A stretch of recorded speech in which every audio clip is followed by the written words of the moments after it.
नमस्कार, स्वागत है आपका अपने यूट्यूब चैनल दिव्यता इनसाइड में। आज हम लैंग्वेज अक्रॉस द करिकुलम यानी पाठ्यचर्या में भाषा में हम टॉपिक पढ़ेंगे संप्रेषण यानी कम्युनिकेशन। कम्युनिकेशन जो टॉपिक है उसके बारे में पढ़ेंगे।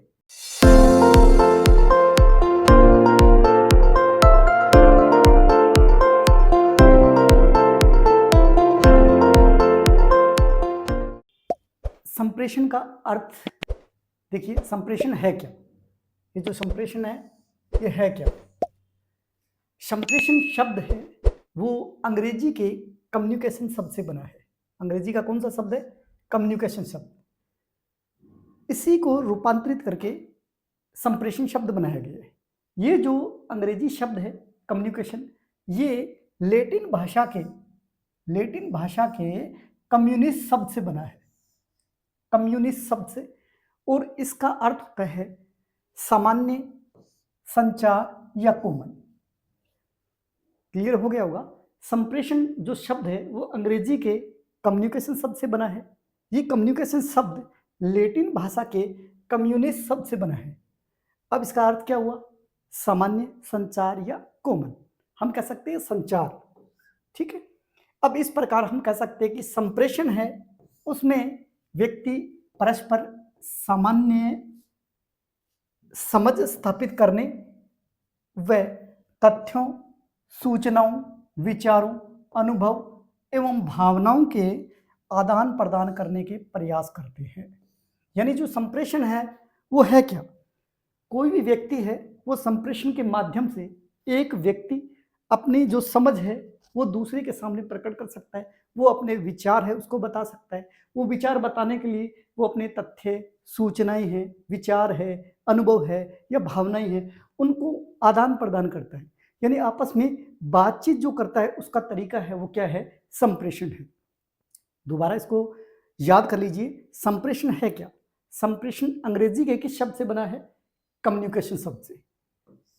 और कम्युनिकेशन शब्द है वो लैटिन भाषा के किस शब्द से बना है? वो है कम्युनिस्ट शब्द से बना है। और इसका अर्थ क्या होता है? संचार होता है। संचार कह सकते हैं कि हम एक बात को अन्य व्यक्ति तक पहुंचाने का जो साधन है वो है संचार।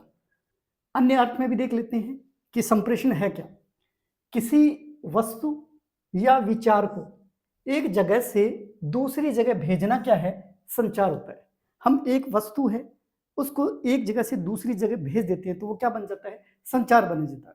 इसी तरह मूलतः परस्पर अपने विचारों और भावनाओं को विनिमय की प्रक्रिया है उसको हम क्या कह सकते हैं? संचार कह सकते हैं। यानी उन्होंने कहा है हम एक बात को दूसरे तक पहुंचाते हैं तो वो क्या है? संचार बन जाती है। संचार संप्रेषण कहलाते हैं। इस तरह संप्रेषण की जो प्रक्रिया है वो सहयोगात्मक प्रक्रिया भी है, जिसमें दो या दो से अधिक व्यक्तियों को अपने विचारों,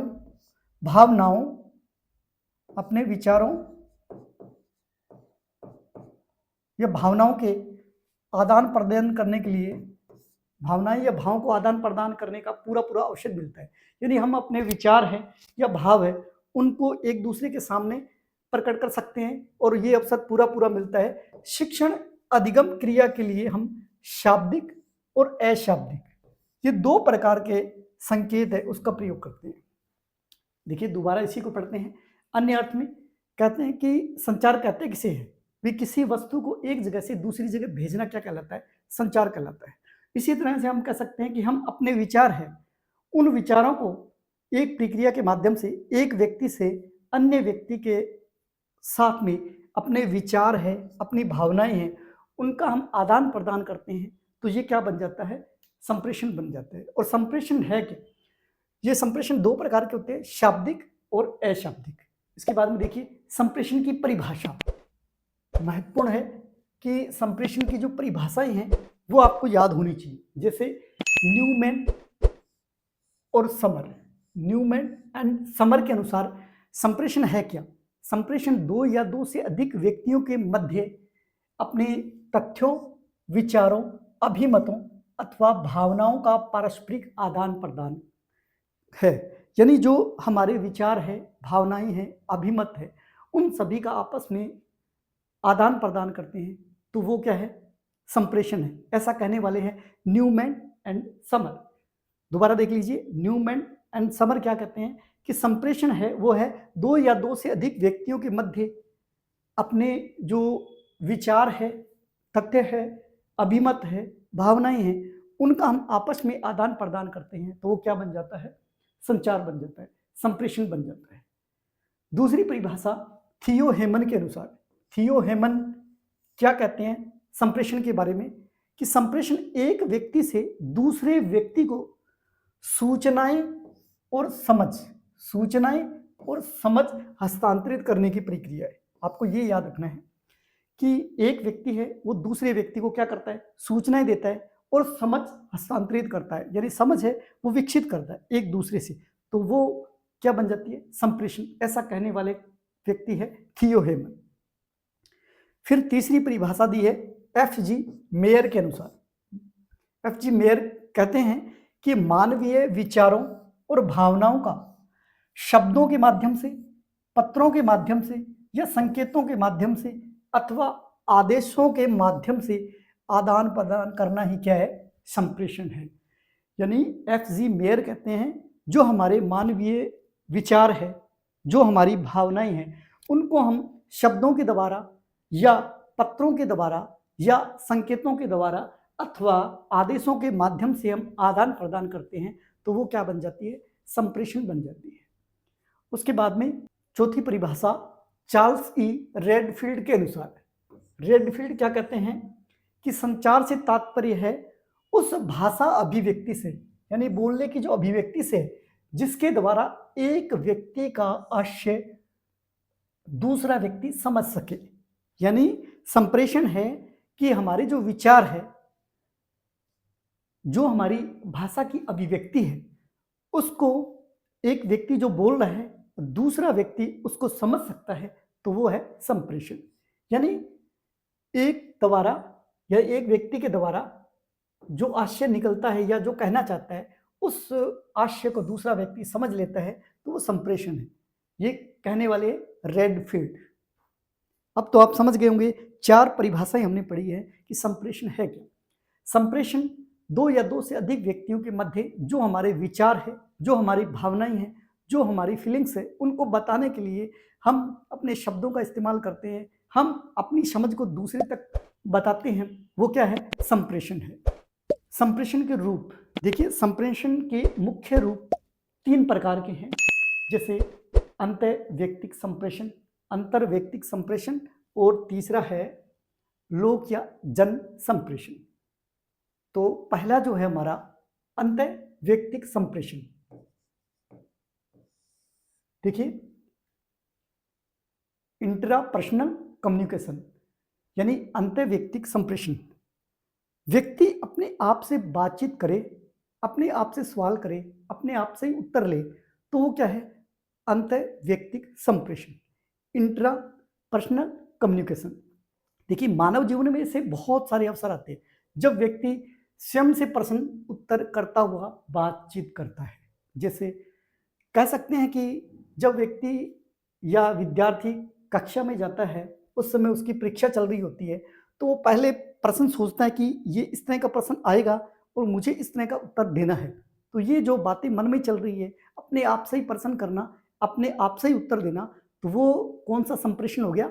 अंतर्वैयक्तिक संप्रेषण। देखिए मानव जीवन में ऐसे बहुत से अवसर आते हैं जब व्यक्ति स्वयं से प्रश्न उत्तर करता हुआ बातचीत करता है, यही अंतर्वैयक्तिक संप्रेषण कहलाता है। जैसे परीक्षा कक्ष में जाने से पूर्व विद्यार्थी स्वयं प्रश्न उत्तर प्रक्रिया अपनाता है, तो वो कौन सा संप्रेषण हो गया? अंतर्वैयक्तिक संप्रेषण। अब देखते हैं संप्रेषण का दूसरा रूप, वो है अंतर्वैयक्तिक संप्रेषण। ये तो था अंतर, ये है अंतर्वैयक्तिक संप्रेषण, यानी इंटरपर्सन कम्युनिकेशन। इसमें क्या होता है? एक व्यक्ति है, वो बात, अपनी विचार या भावनाएं हैं, वो दूसरे तक पहुंचाता है। यानी एक व्यक्ति दूसरे से बातचीत कर रहा है, तो वो होता है अंतर्वैयक्तिक संप्रेषण। जब दो या दो से अधिक व्यक्तियों के मध्य संप्रेषण होता है, यानी एक व्यक्ति है वो अन्य व्यक्ति के साथ बातचीत कर रहा है या अन्य व्यक्तियों के साथ संप्रेषण कर रहा है, तब वह अंतर व्यक्तिक संप्रेषण कहलाता है। तब वह क्या कहलाता है? अंतर व्यक्तिक संप्रेषण। जैसे एक व्यक्ति का दूसरे व्यक्ति के साथ सामूहिक चर्चा आदि।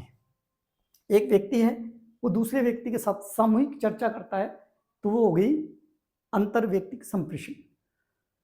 इसके बाद में तीसरा जो संप्रेषण का रूप है वो है लोक या जन संप्रेषण, यानी मास कम्युनिकेशन। अब मास कम्युनिकेशन क्या है? जब संप्रेषण एक व्यक्ति तथा समूह के मध्य हो। देखिए, पहले जो था वो व्यक्ति का अपने आप से संप्रेषण था, दूसरा एक व्यक्ति का अन्य व्यक्तियों के साथ था। अब ये कह रहे हैं एक व्यक्ति का समूह के मध्य हो संप्रेषण। जब एक संप्रेषण एक व्यक्ति तथा समूह के मध्य हो तब वह लोक या जन संप्रेषण कहलाएगा, यानी एक से अधिक व्यक्तियों के मध्य। जैसे अध्यापक है वो कक्षा के मध्य संवाद कर रहा है, यदि अध्यापक पढ़ा रहा है और सुनने वाले अनेक हैं, तो वहां कौन सा संप्रेषण होगा? लोक या जन संप्रेषण। नेता होता है वो अपनी बात बताने के लिए, अपने विचार देने के लिए, अपने भाषण देने के लिए उसके पास सामने अनेक व्यक्ति होती है, तो वो कौन सा संचार हो गया या संप्रेषण हो गया? वो है लोक या जन संचार या संप्रेषण। नेता व जनता के मध्य, विशेषज्ञ व महाविद्यालय के मध्य, या यूं कह सकते हैं कि एक कॉन्फ्रेंस मीटिंग की जाए तो उसमें एक के साथ नहीं अनेक व्यक्तियों के साथ मीटिंग होती है, तो वो कौन सी होगी? लोक या जन संप्रेषण। इस तरह से हमने आज के इस टॉपिक में पढ़ा कि संप्रेषण है क्या, उसका अर्थ, उसकी परिभाषा और उसके प्रमुख रूप। आज की क्लास में इतना ही। जय हिंद, जय भारत।